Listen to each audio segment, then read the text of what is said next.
Okay, so NASA is saying April 1st, they're going to go back to the moon. NASA is planning to launch Artemis 2 on April 1st. We're going back to the moon after more than 50 years. So coincidentally, that's April Fool's Day. So I guess the joke is that the verbiage you're using in saying we're going back to the moon because we've never been there. So this isn't going to be our second trip to the moon or whatever. This will technically be our first. And that's if you believe they're actually going to send somebody to the moon, because I surely don't believe that that's what they're going to do. And I don't believe we ever went there the first time. I mean, I've talked about this on here before. There's a Hollywood set and video of them recording the moon landing up the street at Paramount Studios. So yeah, I don't really know. So again, I guess I'll keep my eye on that and see how they choose to spin it. If it's another, at this point in history, or this point in time, it's probably going to be an AI generated moon landing. And again, April 1st, like, is this really a joke? Come on. What do you all think about this? Are we actually going to go to the moon for the first time, or is this going to be another bait and switch they're going to try to pull on us? No experiment proves the Earth moves. Nothing. Nothing proves it. Okay? Modern astronomy doesn't prove anything. It explains what it already assumes. Parallax assumes that Earth moves, so it can prove Earth moves. So its circular reasoning is dressed up as science. Okay? So without evidence, the whole thing collapses. And when it collapses, the ages collapse with it. So the age of Aquarius that I don't shut up about, the age of Pisces, all of it, it's all bullshit. It's a 19th century invention built on a theory that was never proven. Because if Earth doesn't move, precession isn't real, trepidation isn't real. So if precession isn't real, the stars don't drift. They're always in the same place at the same time every day, every year. So if you go back into the 1700s, the records, Hipparchus' original inference from 2,000 years ago, his parallax claims, what I found is no one ever measured the stars moving, they just assumed it again. And then they built a system to match the assumption. Like, it's a bunch of bullshit. The fixed stars are fixed. Constellations don't shift. The sun returns to the same spot, the same time, the same season, century after century. What you see with your own eyes is real. The Earth is stationary. The sky moves around Polaris and you are at the center. And that changes everything, because if this isn't a random rock spinning through a void, then what is it? I know what it is, and I try and explain this without, The fact that people still believe this is hilarious. All right, check this out. NASA sets coverage for Artemis 2 moon mission. All right, but we got to read right here. NASA will provide live coverage of pre-launch, launch, and mission events for the agency's upcoming Artemis 2 crewed test flight around the moon. Right. Launch is targeted for no earlier than 6:24 Wednesday, April 1st. You guys know what day April 1st is? None other than April Fool's Day. Just like when they showed us the first television picture from space on, what date? April 1st. They're lying to you, okay? Wake up. You guys gotta stop believing this garbage. Wednesday, April 1st, 2026, which is both April Fool's Day, Passover, and New Year's if you're paying attention. Anyway, watch this. So, Passover, we remember our Passover lamb who was sacrificed for our sins. However, it was foreshadowed all the way back in Egypt when the angel of death came over and killed all the firstborn of the people in Egypt right before their exodus. And we are also told that keeping Passover is a foreshadowing of things that are to come.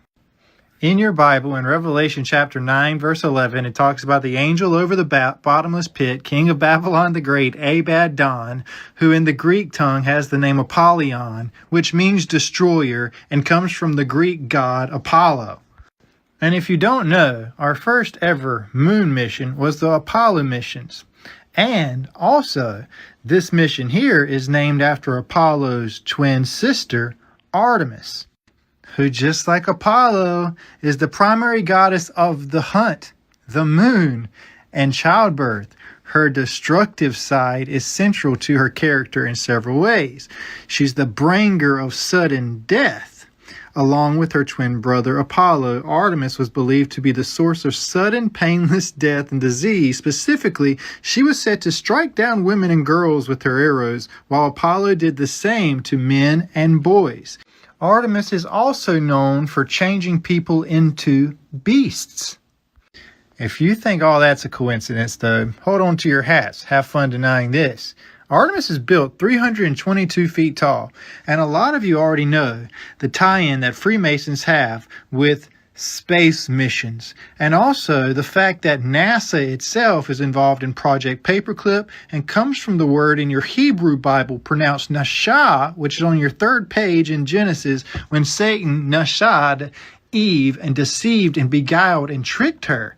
But anyway, let's look at how tall this thing is. 322 feet tall, this destroying goddess Artemis. Well, if you know anything about the skull and bones, it's a very big number with the skull and bones, 322.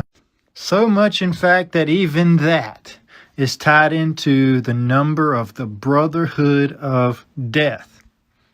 So, let me do a recap for you so that you can understand this very important message.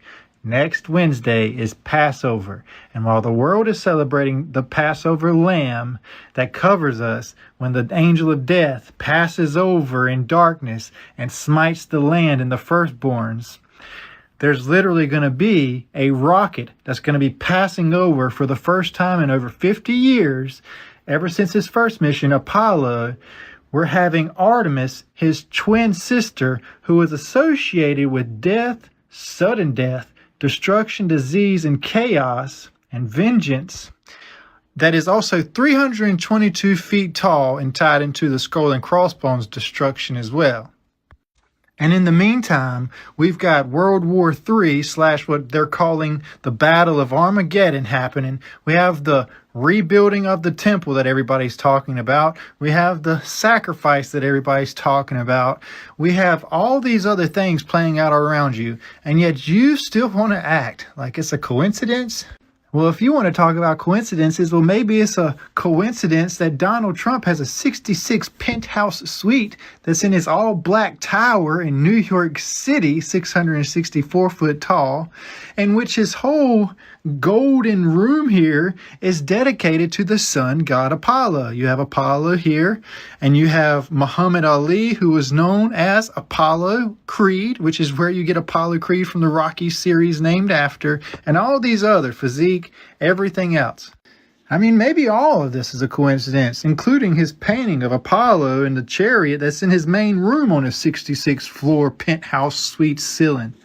So I'm going to close by saying this. Wake up, not for my sake, but for your sake.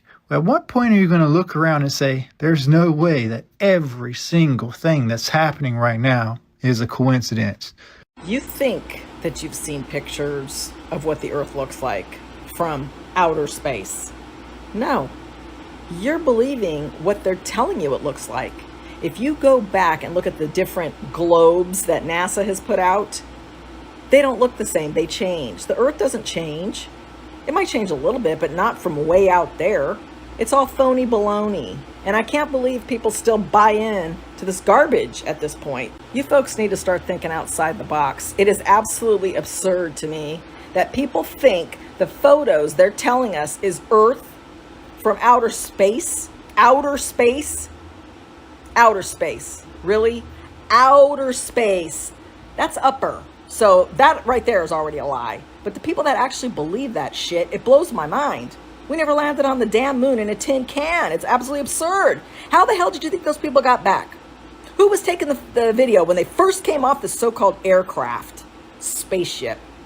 That thing was an absolute joke. And the hatch to close it looked like the sunscreen I put in the dash of my car for my windshield. I'm so tired of going around with people who have their heads up their ass because you people are brainwashed and gullible. Put the damn Kool-Aid down. Did you see that route? Hold on, let me zoom in. That's the route for them to get from the Earth to the moon. Do you see what we live in? Do you see what we live in? Do you see the same picture that I'm looking at right now? This is Holly Weird faking moon landings, and then this is the route for them to get from the Earth to the moon. Basically, it's got two circles and something long. That's the best way to describe it. This makes me laugh. Look at that imprint right there. That's a moon imprint into Nevada sand right there. So when they say they had the moon landing and there's the imprint of his foot, there's the imprint. They flew up there in that little junky Tinker Toy, basically device, flew up there and then they put their feet into the moon. That's what they're telling people. In his funny suit, pretending like he went to space. Here you go. Hollywood, you ain't been acting like you probably should. It's time you listen, Mr. Hollywood. You're not the same guy from the neighborhood. You think you're better, Mr. Hollywood. You ain't been acting like you probably should. It's time you listen, Mr. Hollywood. You're not the same guy from the neighborhood. You think you're better, Mr. I'm spilling the tea. The people you meet, please don't lie to me, cause I know you don't do it for free. I'm calling you out, we sick of your shit. Killing the game, but we secretly hope that you quit. They go to your shows, they're going crazy. Can't save your soul, Lord, can you hear me? I rest in pieces, just give me a reason. Perform, that's all you'll be ever, but now you feel empty. Hollywood, you ain't been acting like you probably should. Hey Justin, Global Believers, why don't you go check out what NASA states about gas pressure and how many times they state container and walls of a container in this explanation. Enjoy your flat earth obsession.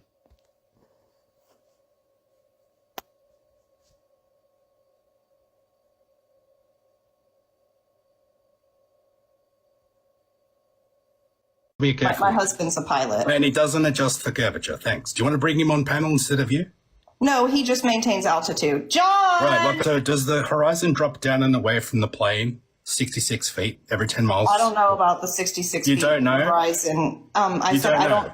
I said I don't know. Okay. Well, it's not Hey, really this guy wants to know if you have to maintain, or if you have to dip your nose to maintain curvature or to maintain altitude. No, what happens if you dip your nose? What happens if you dip your nose? Oh, you don't. So he said no. All right. So ask him. No, he said, what happens if you do? So does he fly like this? Does he fly like this, Tiffany? Hey, Tiffany, does he fly like this? Oh, No, thank you. that's Welcome to Flat Earth. ridiculous. Welcome to Flat Earth. Thanks. What are you Thanks, talking husband. about? Thanks, No. husband. Thanks. Welcome to Flat Earth, Tiffany. Thanks, husband. You just proved a Flat Earth. You don't need to nose down. Duh. Because the Earth's not curving down and away from you. Thanks. MIT, the Army Research Laboratory, flying over a flat, non-rotating Earth. Flat Earth with a flat Earth assumption.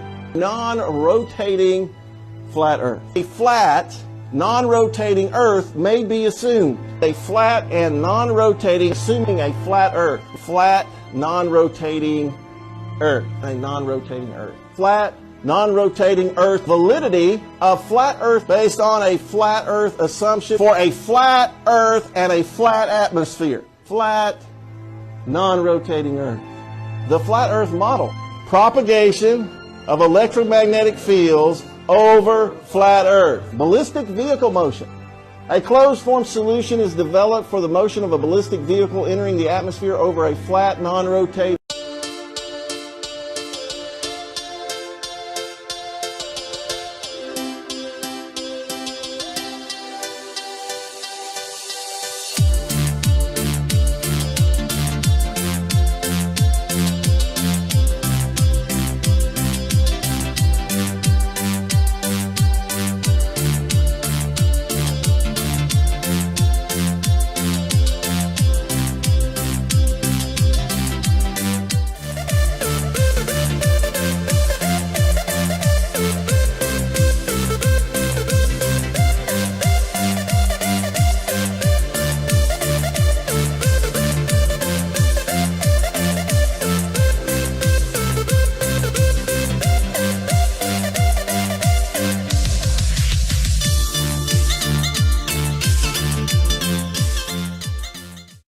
flat Earth map dates back over 1,000 years. This map is credited to being created by a Persian astronomer. His name was Al-Biruni, and he lived between 973 AD to 1048 AD.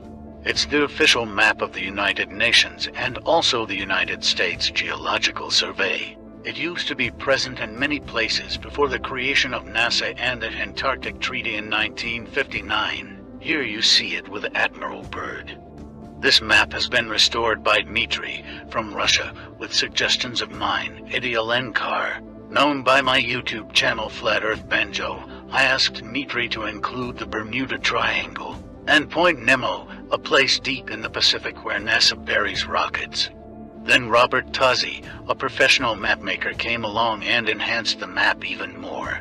There are many people now selling this map online, but if you could order it from my online store, I would greatly appreciate it. Visit my online store now and order one of the items. I humbly thank you.